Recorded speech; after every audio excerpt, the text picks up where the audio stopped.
I'm Shannon Tiezi from the Diplomat, and I'm happy to be here today at the Brookings Institution, where I'm joined by Dr. Tanvi Madan. Dr. Madan is a fellow here at Brookings in Foreign Policy, and she's also the director of the India Project. Thank you so much for joining us. Thank you for having me, Shannon. Ever since Prime Minister Narendra Modi was swept into office in India, there's been a new horizon for India-China relations and a lot of outreach between the two new administrations. This all came to a head when Chinese President Xi Jinping made his first visit since being elected president to India, where he met with Prime Minister Modi. This trip attracted a lot of attention, expectations were very high, and the media was following it closely. Dr. Madan, how do you think that Xi's visit to India lived up to these high expectations? In a word, they didn't. And I think the high expectations were perhaps part of the problem. I think the visit itself highlighted both the potential and the problems in the relationship. The potential was evident in the fact that President Xi Jinping at least seemed to intend to show that China respected India, to actually go to the Prime Minister's home state of Gujarat to make a personal connection, to try to actually do some soft power diplomacy. Having said that, and you also saw the side of the relationship in the commitment for economic investment of $20 billion, given that currently in Chinese investment in India is less than $500 million, that's a significant jump. So I think that showed the potential of the relationship, that it could go further. But the problems were evident as well. The border incident that was playing out in parallel in the north of India, but also playing out on TV screens in India in kind of a split screen with the Prime Minister meeting with President Xi, didn't look that good. Not only that, it reinforced the mistrust that exists in India about China, and especially whether China is serious about solving things like the border dispute.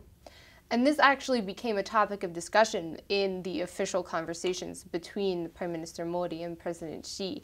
Do you think this topic of the border disputes is going to prevent forward progress on other areas of potential cooperation, especially economics?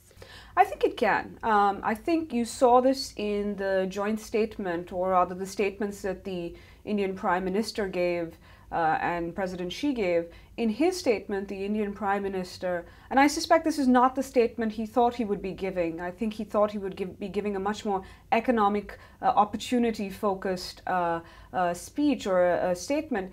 His statement made very clear that without China understanding better India's sensitivities and acting in a manner that kept those sensitivities in their thoughts, and this would actually affect the relationship negatively and limit the amount of economic cooperation that the two sides could actually indulge in. One of the other problems I'd say is on the economic side, is we have seen some tension in the past on that question, especially in India in terms of the trade imbalance. And I think that's something the Prime Minister highlighted as well, putting it in the same context as, listen, we've got a lot of work to do. I think the other thing that didn't frankly help was prior to President Xi's visit, Chinese officials in India, based in India, set expectations very high on the economic front, throwing out numbers like $100 billion, which wasn't helpful. So what did you make of that, of the initial expectations of $100 billion in Chinese investment in India versus the reality of $20 billion?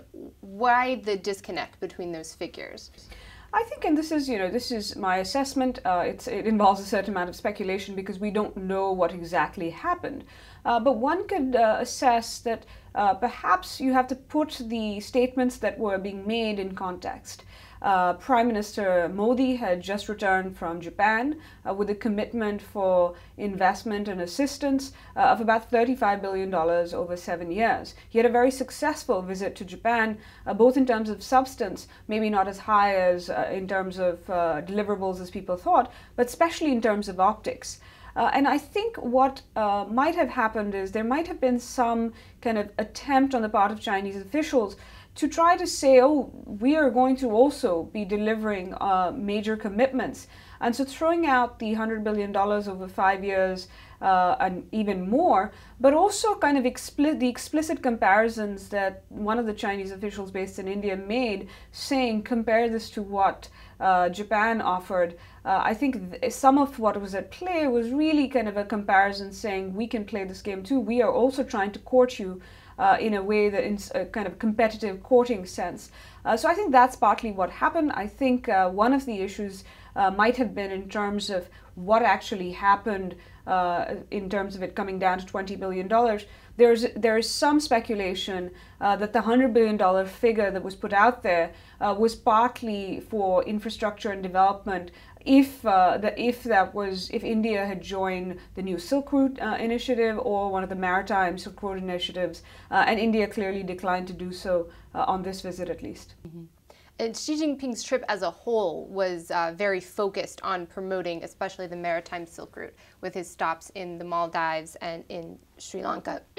So given that, what did you make of the fact that India is clearly showing more hesitation to join this project that Xi Jinping was clearly pushing for? I think it's not a surprise that India has a different view of this than the Maldives and Sri Lanka.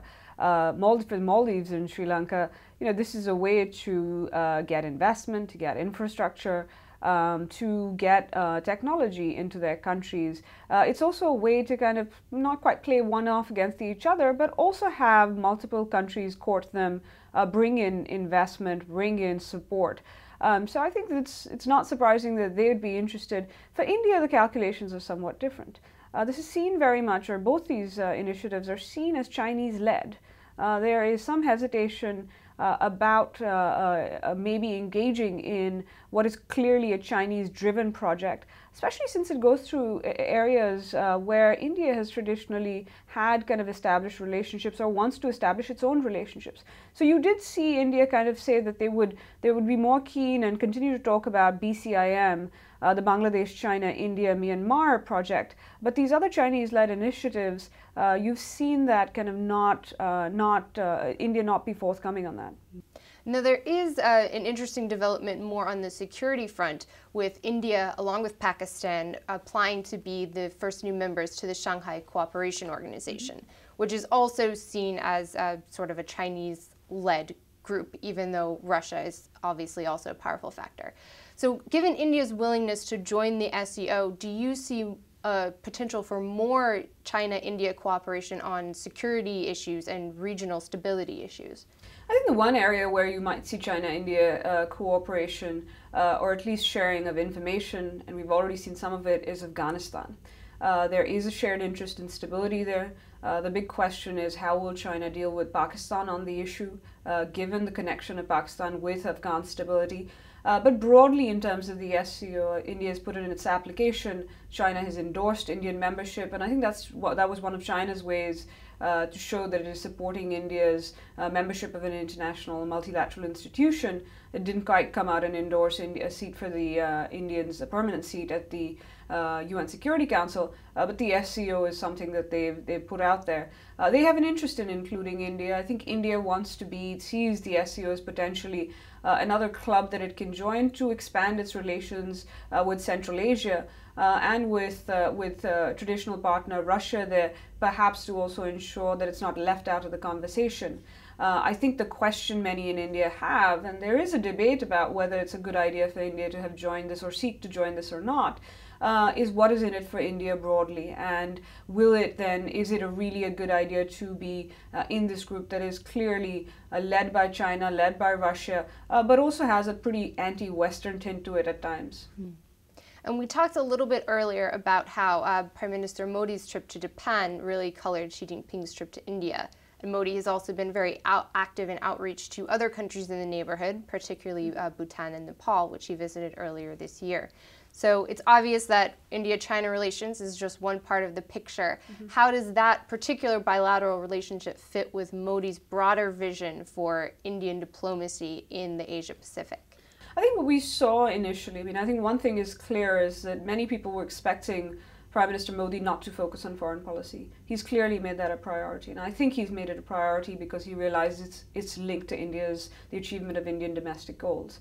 Those goals include economic prosperity, kind of inclusive growth, but also stability and security. And I think in that sense, his kind of neighbors first policy, reaching out to the kind of first ring of immediate neighbors, then reaching out to various countries in Asia Pacific, is clearly, I mean, and now reaching out to the major powers, including the US.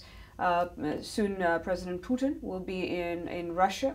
And I think where China fits in is it's I think fairly central in some ways. It's one of the countries whose the China-India relationship for India can shape a number of these questions. A good China-India relationship from the Indian perspective can facilitate its goals. A bad one can do a lot to hinder them. So I think where China fits in some ways China is driving some of those relationships, some of those outreach, including with countries like Japan, Vietnam, and the US. But I think in some ways those relationships are also helping shape the India-China relationship. And on the heels of President Xi Jinping's visit to India, you have Prime Minister Modi preparing for a visit to the U.S. So I'm sure U.S. policymakers were paying close attention to the developments in India-China relations. How are those going to factor into U.S. outreach toward India? I think it's interesting. I mean, in some ways, I think you're absolutely right. People are paying a fair amount of attention. Not just to the visit, but in terms of how it was seen in India and how potentially Indian policymakers might interpret how the visit went.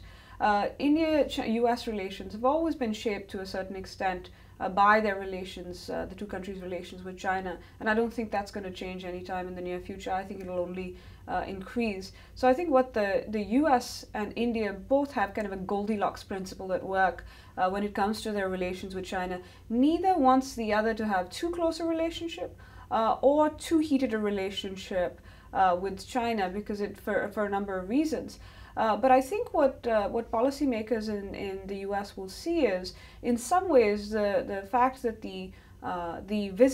Xi's visit to India didn't go all that well. It in some ways offers an opportunity, because India is going to try and leverage the US relationship, or would like to leverage the US relationship in its relations with China. So this offers an opportunity for the US, both in terms of substance, but also importantly in tone, to show that they consider India important in Asia, but also will go some ways in helping manage China's rise so that it is peaceful and that it will lead to stability in the region and not instability. So I think US policymakers will try to convey that. I think they will be pleased about India's interactions with their allies and partners in the Asia Pacific. But I think there is also a realization in the US that the US shouldn't be asking India to choose between China and India, just like they don't want to be asked by India to choose between China and India as well. Well, thank you so much, Dr. Madan. Thank you. Unfortunately, that's all the time we have for today. Thank you. And thank you for joining us. Once again, I'm Shannon Tiesi from The Diplomat.